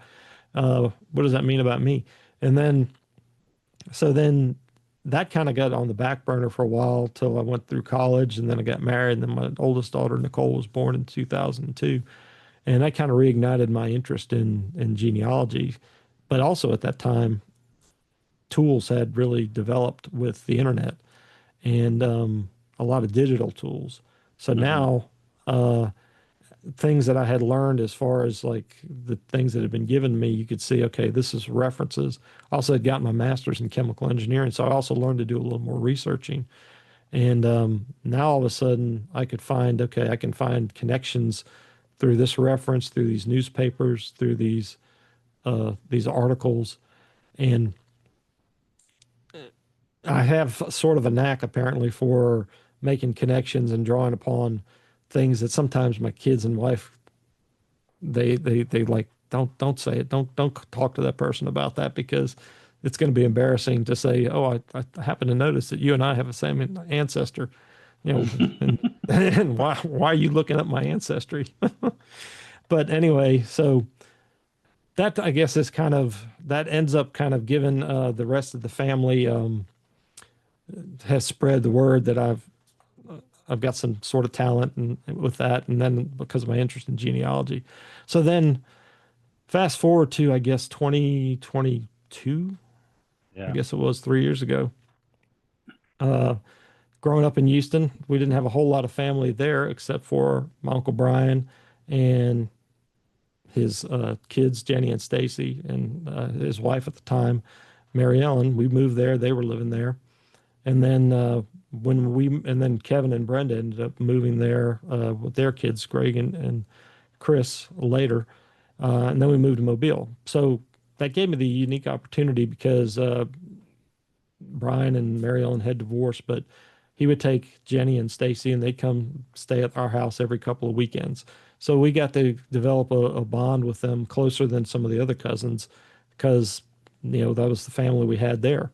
And then Brian uh, also took me to he was a salesman a lot of times. So had some games, the Astros games where he, had entertained clients. So he took me to some Astros games where he had some kids or the client had a kid.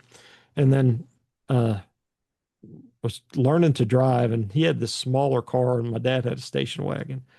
And, I failed the driving test with the station wagon. My dad had to take that job in New York. So Brian, hey, I'll teach you you can practice in my car. So thanks to Brian, I passed my driving test on the second try, which kind of comes back to actually yesterday. My daughter passed her second try yesterday with her driving test. Um, so there's a bond with Brian and Jenny and Stacy. So fast forward 2022. Obviously, we're not in contact like we are, but thanks to Facebook, we've reconnected and stay in touch. And then Brian's second wife, Camille, also happens to be distantly related. So we've all kind of get together. And Jenny or Stacy sends me a text. Are you home? I have a question for you. And I was driving home from work, and I was like, I'll be home in about 30 minutes. Can we call you? And I was like, damn, call me. They haven't called me in a while. Uh, I'm thinking maybe I don't know if they want a recipe because we had talked about some of the stuff. Yeah. So anyway, they call me and they say, "Hey, we got a question for you." I took an ancestry dot not I think it was Ancestry. No, 23andMe. Took a And 23andMe ancestry.com. test and Ancestry.com, and we got a hit. I said, "Okay," and it shows we've got a brother. I was like, "Hmm." And so I said, well, I'm gonna tell you something. I said I had heard some stories, but I also saw this hit come up with some, and it wasn't a descriptive. I can't exactly remember the description. I mean, I put my name down there, but it was some letters and some numbers. And I said, I remember about 2 years ago I had one, and then I haven't been able to find it, but it said first cousin, and I was trying to figure out who it was. So we started talking. And they said, well, we think we might have a brother out there. So I was like, well, I'd heard some stories. But Mhm. so also another cousin, Ashley, had asked me about the connection. So we said, all right, well, let's see what we can do. So we started looking, and they had heard some stories from Camille and Mary Ellen, and we realized that there's a son out there, there's a brother out there, but we didn't know really what his name was or where he was. So finally, somebody came up and they said, I think Sean. And so we started looking at Sean Robert, Sean Robert, and I started looking at pictures of all these different people on Facebook or LinkedIn. And so I take a picture, I send Jenny, Stacy, what do you think? I don't know. So finally, we settled on an individual who we thought was a high high probability. And so I sent. Oh, what was interesting is that on Facebook, I also had a connection, a common connection with this individual. There's a Mhm. woman that I met through Meliton in Mobile, who came from New Orleans, and she was connected to this guy. So I reached out to her. I said, "Hey, you know this guy Sean? Is he this age? And what about his parents?" And she didn't tell me a whole lot, but thankfully, I guess because of the fact that there was a connection with her, the profile showed up. So I took these pictures, and at that point, I think it was Stacy sent a LinkedIn request, and I sent in a Facebook message. And Yeah. simultaneously, I'm at work one day. We start getting a message, and it's like, I just got an email from this guy, and I said, oh, I just got a response back on Facebook at the same time. And lo and behold, we found you. And So so, just to give you a little bit of background on I think I did the test in 2016. I uh, Around that time, maybe 2015, 2016. It was a work colleague who told me about it and said, if you're looking for, because I didn't know anything about on my father's side, yeah, kind of just to know ancestry, just to see what kind of where possibly came from and stuff like that. Um, Interestingly, I think a few years before that, I was in Istanbul and at a conference working and stuff, and people came up to me, locals, and started talking to me in Turkish, and I was like, I don't know what you're saying. And they're like, "Oh, I thought you thought you were Turkish." So I was like, "Okay." So that was also what kind of prompted me thinking, "Okay, where do I look like? Where do I come from?" Did it hmm then.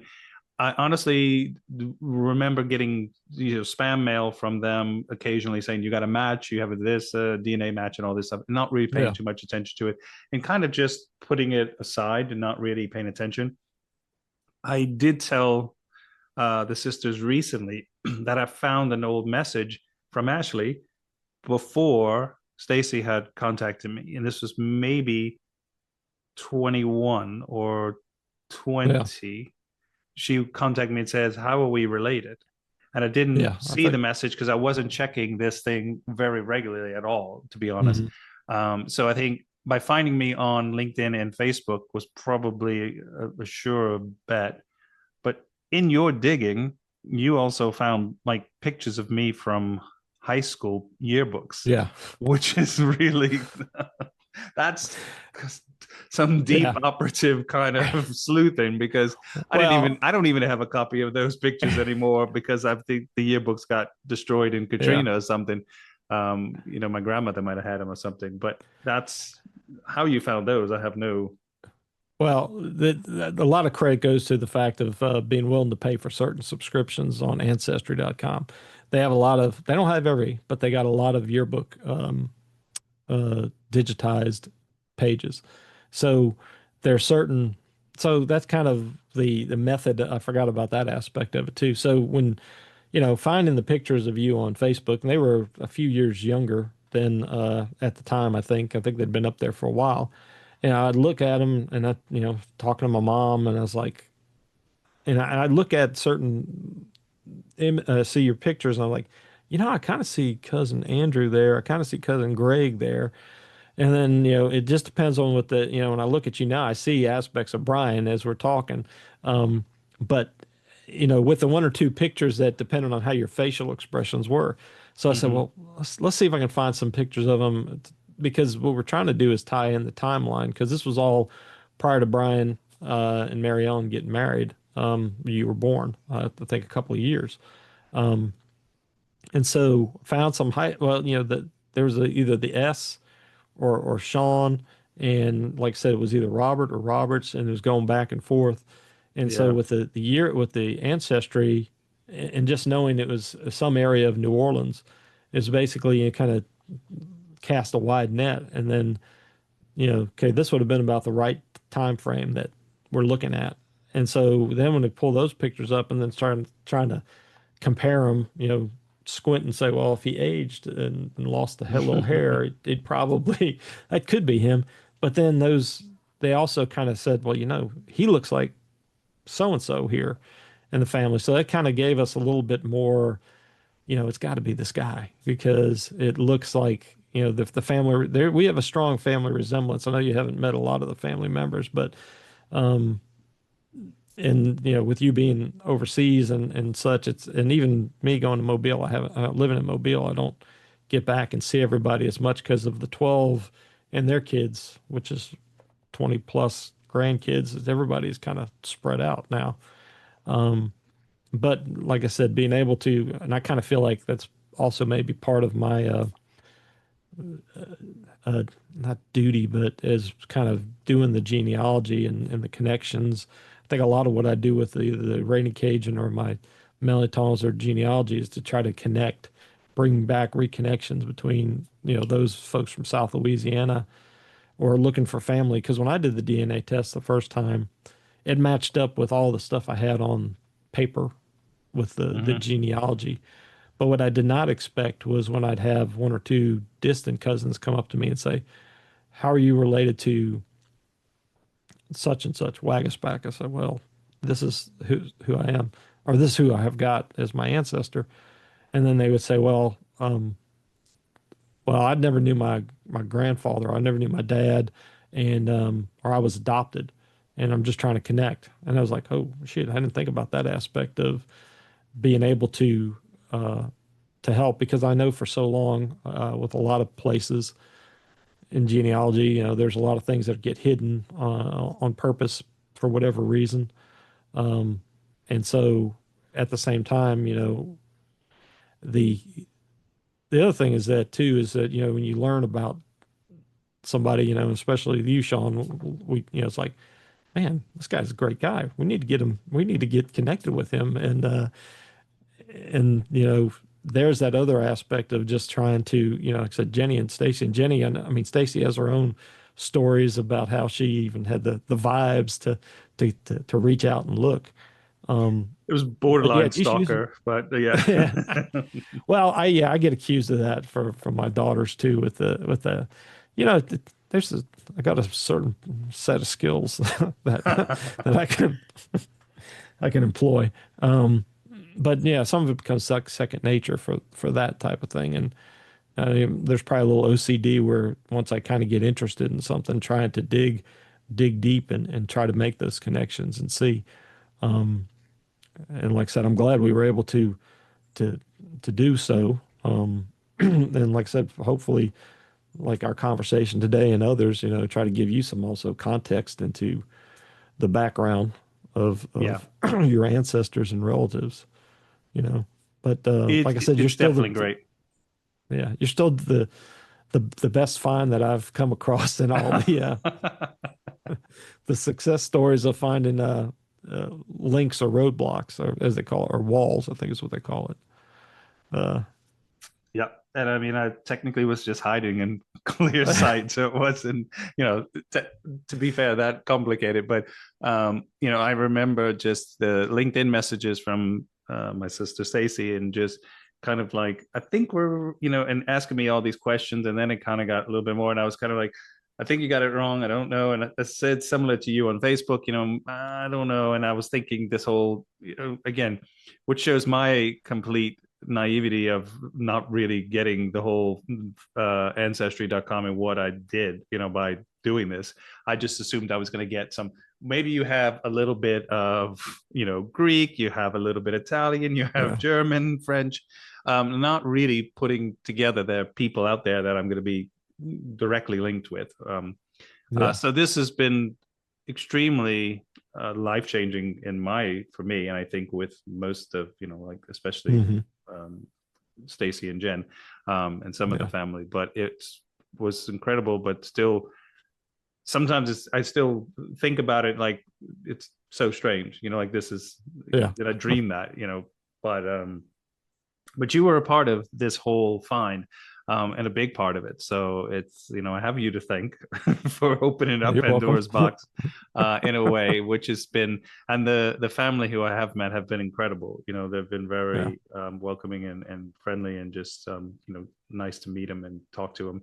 And as you know, cousin Jared was on recently, Yeah. and I got to meet him in person in New Orleans and had lunch with Yeah. him. So it's been nice to have this complete Hmm. kind of life changing kind of experience. Not something, still it's still surreal, but Yeah. but the relationship with Stacy and Jen in particular, and solely, has been amazing. Um, Hmm.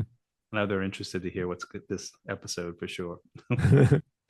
Well, I know that, because I mean, y'all have been able to connect, what, at least 3 or 4 times since finding, I mean, in person, Yeah. because you your trips back to the States, and then they went over there to France to visit.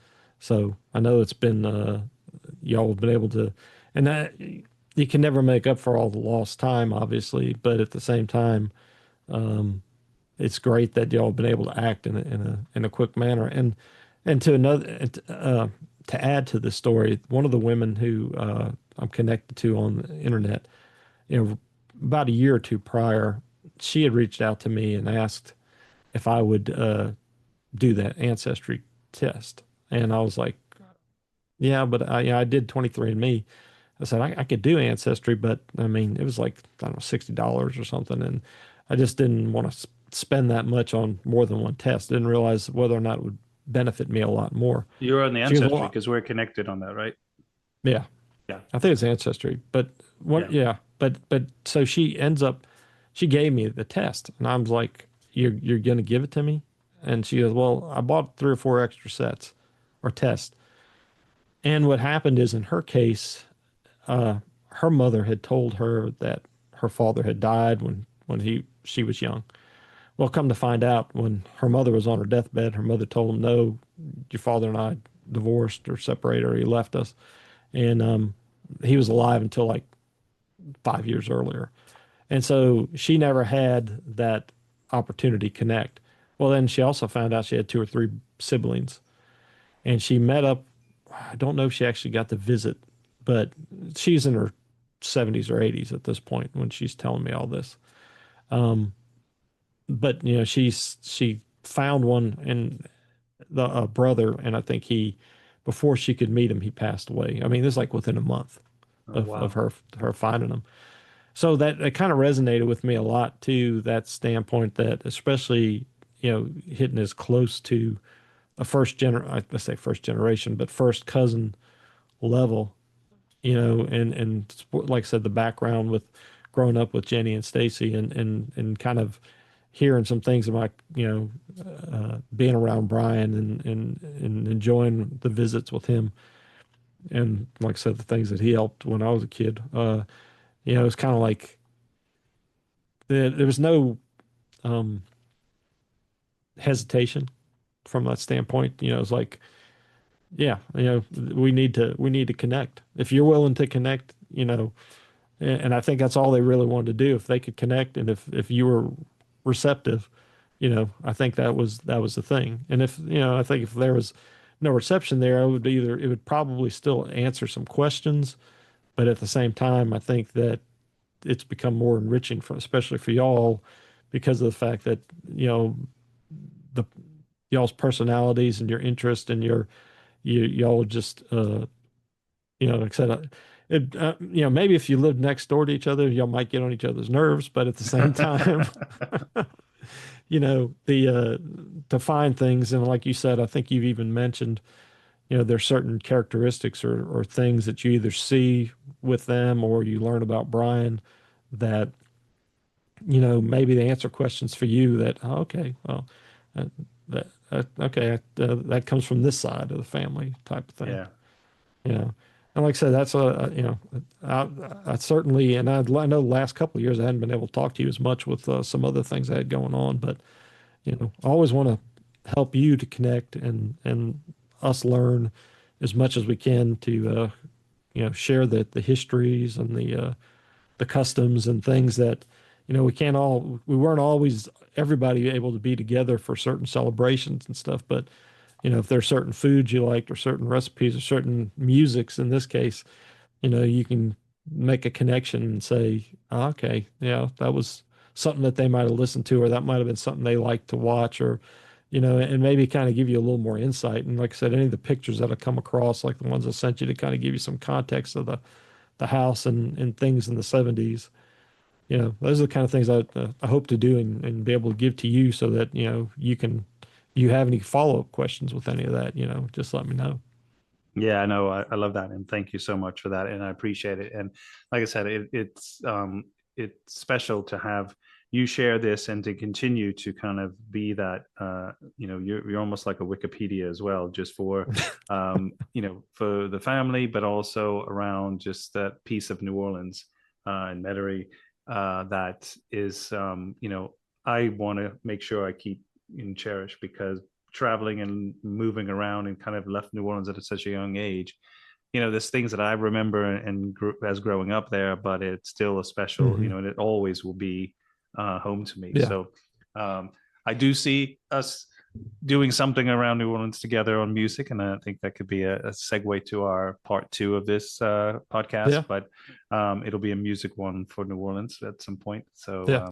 but David, thank you again for sharing this and bringing bringing your songs, but also so much else that for us and as my cousin, it's Yeah. really special for me. So I wish you the You're best, welcome. and Thank you. always be kind, be humble, be loved.